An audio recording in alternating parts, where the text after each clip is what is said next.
So don't get me wrong, hiring people in the Philippines has really changed my life, but I've made some really big mistakes. So in this video, I'm going to share with you the 5 major mistakes I made when hiring people in the Philippines.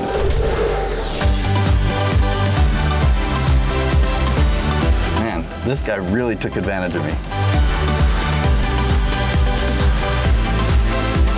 I've got 3 stories to share that will hopefully make it so you don't make the same mistake. I've also got 2 examples of mistakes that people make all the time when hiring people in the Philippines. And at the end of the video, I'm going to show you how you can find the very best people to hire in the Philippines.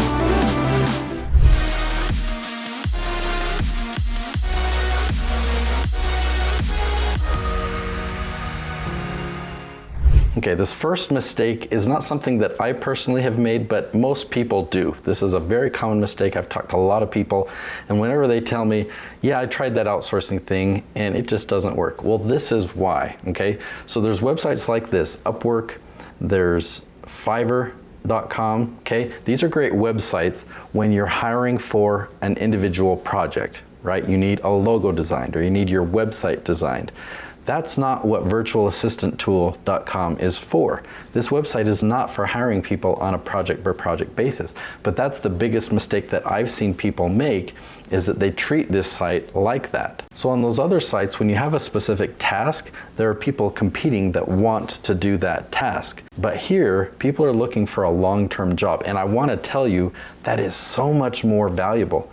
I mean, think, if you really want to grow your business, right? You want to work on your business, not in your business, then what you need to do is create systems within your business and then hire somebody to run that system. A great example is a video editor. Okay, I'm going to be filming videos all the time, then I can hire a video editor, not just to edit a single video, but that I can train to edit like I like to edit, and that they'll stick with me for years and years to come editing all of my videos.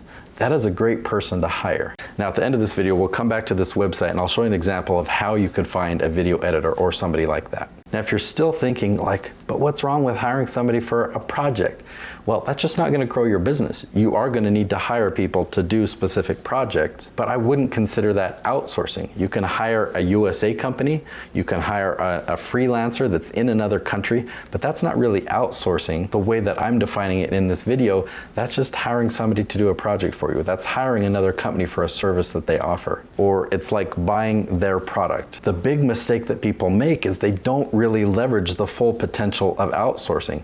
I currently have 14 full-time employees in the Philippines, full-time meaning 160 hours per month, and my total salary output is less than $10,000 a month. Now that's a big number, but I've got 14 full-time people in the Philippines. You can hire one person full-time in the Philippines for $450 a month. That's 8 hours a day.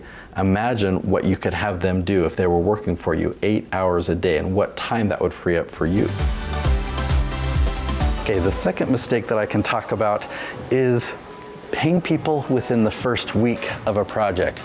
Often this will look like an applicant saying, hey, I'm really excited about working for you. Can you give me in advance? Or they'll say something like, I just want to, I'm real hesitant about providing all this work and not getting paid. Can you pay me something up front and then pay me regularly after that? Now that sounds reasonable, but every time I've done that, I've gotten taken advantage of. I've sent money over, and granted, it hasn't been a huge amount, maybe just $100, but then I never see the person again. I've actually heard of this happening quite often among my friends and colleagues in business. Some things that I do to help them feel like they can trust me is I make a video of myself. Instead of just talking to them on the phone or sending them written correspondence, I'll make a video introducing them to myself. I'll introduce them to my team. I'll let them chat with my other Filipino team members. I'll tell them about my YouTube channel so they can check it out, and maybe even some of my clients' YouTube channel so they can see the work that we do. I'll really tell them about my company. I'll tell them about my history, and I'll let them know when payday is and what they can expect. There's also a step that I require that kind of turns the tables, because I want to know that I can trust them as well. And I let them know that, hey, this is how much I'm going to pay you. The first week is going to be a trial. I'm going to pay you the same amount. Just want to make sure that you're a good fit for me, that I'm a good fit for you. And if that week goes great, then you're hired permanently, hopefully for years and years to come.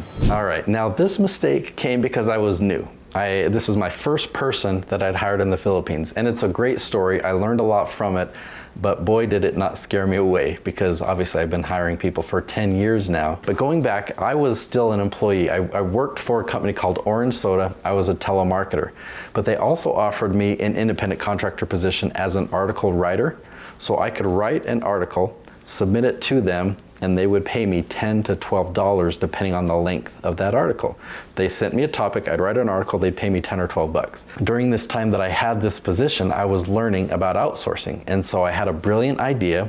What if I hired a writer in the Philippines that could write these articles for me? I thought this was genius. And it actually worked, okay? I hired somebody in the Philippines that was a great writer. I'd assign them the topic. They would write the article. I would then submit it. I'd get paid $10 or $12, and I'd pay a couple of dollars to my person in the Philippines. So this was leverage. So why is this a mistake? Well, at first it wasn't a mistake, but over time I made the mistake of not doing quality control. I just got lazy. I stopped reviewing her work. And after a while, I kind of thought, I read an article and I thought, did she really write that? So I used a tool, Grammarly, and I did a check on plagiarism or whatever it's called, and found that there was entire paragraphs that she had copied from other sources and put into this article. And then I went back into our history of articles that I'd submitted to my company and been paid for. The previous 50 articles, it was a nice round number, 50 articles had been plagiarized. And being a new boss, I was kind of immature. I didn't even talk to her about it. I just fired her on the spot. I went in the next morning and told my boss what I had done. The CEO of this big company, he just laughed. He thought it was funny. He thought it was pretty ingenious, but he wasn't the one supervising me in this role. So I went to this supervisor. He was a young kid, power trip, and he was mad. And he said I could never write any more articles for them again, except for he did make me rewrite the 50. Okay, so again, the mistake there, I should have just communicated better. I should have done quality control. Maybe she didn't know that that was bad. I don't know, but I didn't even talk to her about it. Quality control was the big mistake that I made there. But I do have to say, a couple months later, I actually quit my job and went full-time with a web design company. And within a couple months after that, I had built my team up to 10 full-time employees in the Philippines that were doing all the web design work. I had obviously caught the bug of this leverage that I could do with outsourcing. Okay.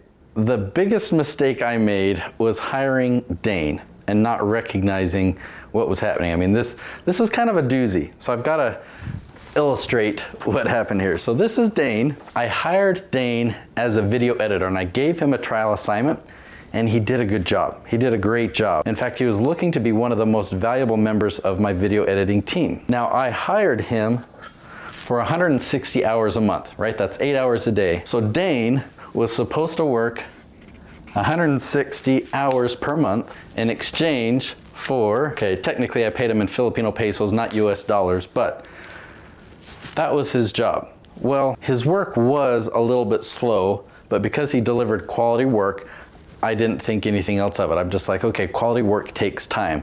Then I needed to hire another video editor, and Dane says, hey, you should hire my brother. He's really good. And I said, all right, let's give him a try. And I assigned his brother a trial assignment. I don't have a picture for his brother. That is the brother. So this is Dane's brother. And Dane, let's pretend he has a mustache. Because all villains have a mustache. Not a cool beard, but a mustache. Not a blue mustache. Maybe like a little, what's that, a Fu Manchu? So Dane's brother did a trial assignment, and it was pretty good. In fact, it was just as good as Dane. And I'm like, yes, we got 2 all-stars.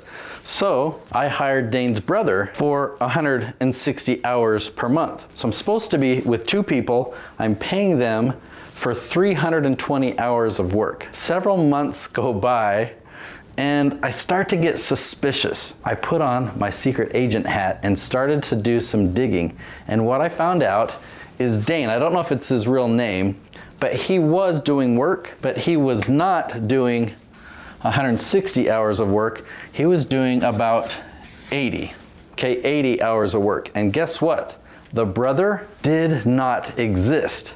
I found concrete evidence that he would sign out, sign back in, and do work as his brother and doing all different things. So I was paying for 320 hours worth of work, yet I was only getting 80. So Dane was making bank. He was probably doing this to other people as well. So what did I do? Well, as I was doing my investigation, I told my assistant Ringo, he's very loyal, been with me many, many years, I fully trust him. I told him of my suspicions and he said, you know what, I thought something strange was going on as well. And we both did some research. I found all this concrete evidence. And so what we did, we disabled his company email address. We blocked all of his access to all of my client accounts, to my Dropbox files, to the YouTube accounts, to our video editing software. We protected ourselves, basically shut everything down, and I sent him a quick email saying, this is what we discovered. We know that you've been doing this. You're fired. I'm hesitant to tell stories like that because that one is kind of a doozy, and I do highly, highly recommend that you hire people in the Philippines. In my 10.5 years, that's happened once. That's happened one time, and it makes everything else so very worth it. So don't let this discourage you from giving it a try. I highly, highly recommend that you hire people in the Philippines. So with that, I do have one more mistake to share. Okay, another big mistake that I made was actually having people hired in the Philippines for 9 years before I visited them. It's been 10.5 years now that I've been hiring people in the Philippines. I just didn't ever have a reason to, but when I learned that at certain times in the year, I could fly round trip from USA to the Philippines for under $500, I jumped on it.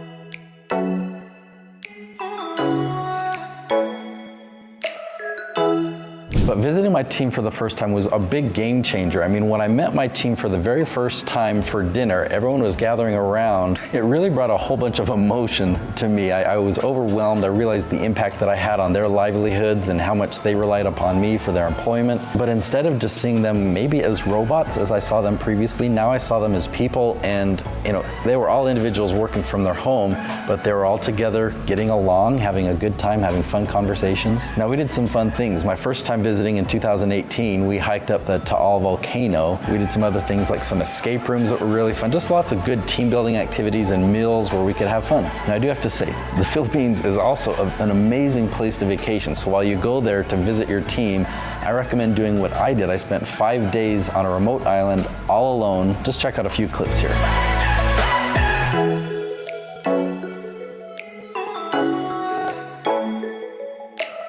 Okay, I've actually got a full episode about that. I vlogged about it, so I'll just link to it right up there. Okay, now let me give you a tour of how to find a video editor. I'm gonna log in here. Okay, one thing that you can do is you can actually come up here and post a job. This is a common way to do it. I'm gonna show you a more direct way that you can actually filter and find the right people that you're looking for. In rare cases, the filters don't work because the position you're looking for or the skill set you're looking for isn't within the search parameters. And so then you'll come and you can post a job and people will find you. But now I'm going to show you the way that I love to do it. You just scroll all the way down to the bottom of the website and you find Advanced VA Search. All right, this is awesome. So you see that there are a lot of different categories, from English to writing, marketing and sales. We're going to come here to graphics and multimedia. And there's a lot of different categories with up to 5-star ratings. So I can come right here, select 5 stars. Now, they've rated themselves 5 stars is what I'm filtering it for here, but there's a limit to how many categories they can rate themselves in 5 stars. I can add a secondary skill if I want to. I'm gonna come up here and set a few more parameters. I'm looking for people that are available full-time. I want an ID proof score greater than 70. This will filter out duplicate accounts or people who really aren't who they say they are. And I want people that have a picture. And then with that, I'm going to look for somebody that mentions Premiere, Adobe Premiere. You can see I've done that search before. All right, so now when I hit refine search results, there are 438 people. So I'd probably narrow it down a little bit more, but just to give you an idea, there are over 8 pages here. This guy, Ian, he's asking for $700 a month. He's available full-time. He's got a bachelor's degree. He's got a very high ID proof score. There's his nice photo. So here's a person asking for $602 a month. This person, wow, they're asking a lot, $1,300 a month. You'd want to find out why. Is this person so good? Even members of my team that have worked for me for many years, I don't pay that amount. Okay, here's a guy asking $500 a month, $600 a month, $600 a month, $1,000 a month, $400 a month. Just because she's asking for lower and this guy's asking for lower, I'm going to show you. I'm going to click on Christine here. Okay, so $401 a month is 20,000 Filipino pesos a month. That equates to like $2.28 per hour. She's 21. You can see some stats there. She says, I'm very interested in graphic design. I've done plenty of posters for school events. I also do photography, photo, and video editing. So video editing isn't her primary skill. She's interested in graphic design, and she also does video editing. And you come down here to top skills, she actually has only one area rated 5, and that's video editing. So I would create a list of maybe between 30 and 50 applicants like this that I can then send a direct message to. And I wasn't actually planning on going into depth on this in this video, but I'm gonna share some golden nuggets right now, okay? So this is how I find and hire the right people. Again, I narrowed the list down to about 30 or 50 people, and I send them a direct message. You come up here and you click Contact Worker. I'm actually gonna show you one of my email templates, full-time video editor. So it says, Christina, I reviewed your profile, really like what I see. I've been hiring great people in the Philippines for over 9 years now. Now it's been over 10. I currently have 11, now it's 14, full-time employees in the Philippines. One of my current video editors has worked for me since 2010. We currently produce 10 daily YouTube channels, now it's 12. Anyway, we've grown a lot. We need to add another video editor to our team. If you're available to work full-time, interested in 40 hours per week of video editing using Adobe Premiere, please reply back, and I'll give you a lot more details about the position.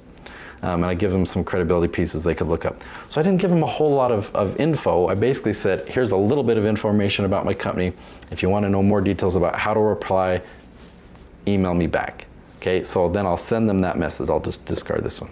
When they reply back saying, yes, I'm interested, I'm available full-time, can you let me know more details about this position? So what I do is I actually make a selfie video. So I talk directly to them through my camera and say, so I'm Nate Woodbury, I'm the owner of the company, and I just want to introduce myself to you. So I talk about myself, I talk about my company, I might do a screen capture where I show my website.